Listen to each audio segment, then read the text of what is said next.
എൻ്റെ പ്രിയ ദൈവമക്കളെ, ഇന്ന് നമുക്ക് മറ്റ് ആത്മീയ ദാനങ്ങളെക്കാൾ സ്നേഹത്തിൻ്റെ ശ്രേഷ്ഠതയെക്കുറിച്ച് ശ്രവിക്കാം. 1 കൊരിന്ത്യൻസ് 13:13.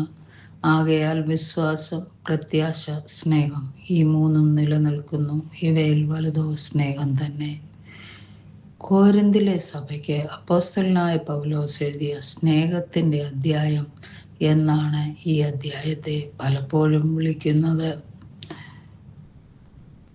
പ്രവചനം, അന്യഭാഷ, അറിവ് തുടങ്ങിയ മറ്റ് ആത്മീയ ദാനങ്ങളെക്കാൾ സ്നേഹത്തിൻ്റെ ശ്രേഷ്ഠതയെക്കുറിച്ച് പൗലോസ് ഇവിടെ ചർച്ച ചെയ്യുന്നു.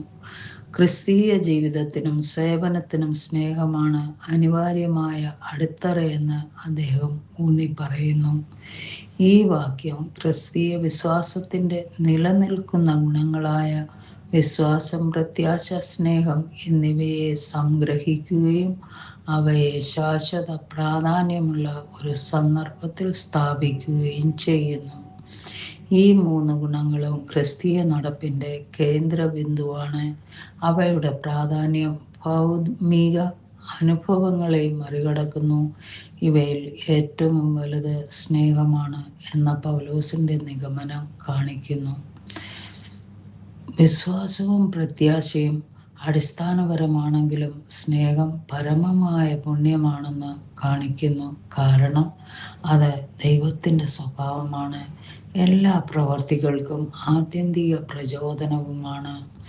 വിശ്വാസം ദൈവത്തിലും അവൻ്റെ വാഗ്ദാനങ്ങളിലുമുള്ള വിശ്വാസത്തെ പ്രതിനിധീകരിക്കുന്നു. ദൈവം തൻ്റെ വാഗ്ദാനങ്ങളുടെ ഭാവി നിവൃത്തിയെക്കുറിച്ചുള്ള ആത്മവിശ്വാസമുള്ള പ്രതീക്ഷയാണ് പ്രത്യാശ. ക്രിസ്തുവിൻ്റെ സ്വഭാവത്തെ പ്രതിഫലിപ്പിക്കുന്ന മറ്റുള്ളവർക്ക് വേണ്ടിയുള്ള നിസ്വാർത്ഥവും ത്യാഗപരവുമായ കരുതലാണ് സ്നേഹം. വിശ്വാസവും പ്രത്യാശയും പൂർത്തീകരിക്കപ്പെട്ടതിനു ശേഷം നിലനിൽക്കുന്ന നിത്യശാന്തിയാണ് സ്നേഹം എന്ന് ഈ വാക്യം വെളിപ്പെടുത്തുന്നു.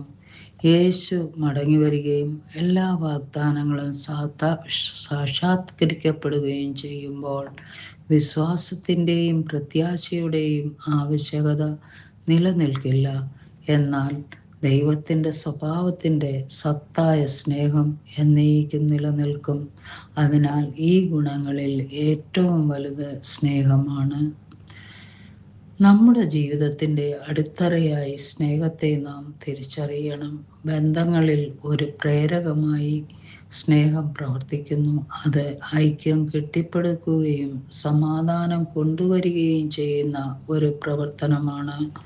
വിശ്വാസവും പ്രത്യാശയും നമ്മുടെ യാത്രയിൽ ഒരു പ്രധാന പങ്ക് വഹിക്കുന്നു. പക്ഷേ സ്നേഹം നമ്മുടെ വിശ്വാസത്തെയും പ്രത്യാശയെയും അർത്ഥവത്താക്കുന്നു. ഈ ഗുണങ്ങൾ പിന്തുടരുന്നത് നമ്മുടെ ജീവിതത്തെയും നമ്മുടെ ചുറ്റുള്ളവരുടെ ജീവിതത്തെയും പരിവർത്തനം ചെയ്യും. സ്നേഹപിതാവേ, സ്നേഹത്തിന് മുൻഗണന നൽകിക്കൊണ്ട് ഏറ്റവും മഹത്തരവും നിലനിൽക്കുന്നതുമായ പുണ്യം സ്വീകരിക്കാൻ ഞങ്ങളെ അനുഗ്രഹിക്കണമേ. വിശ്വാസവും പ്രത്യാശയും പ്രധാനമാണ്. എന്നാൽ ദൈവത്തിൻ്റെ ഹൃദയത്തെ പ്രതിഫലിപ്പിക്കുന്നതും എന്നേക്കും നിലനിൽക്കുന്നതുമായ സ്നേഹത്തെ തിരിച്ചറിഞ്ഞ് ജീവിക്കുവാൻ ഞങ്ങളെ സഹായിക്കണമേ. യേശുവിൻ്റെ നാമത്തിൽ തന്നെ ആമേൻ.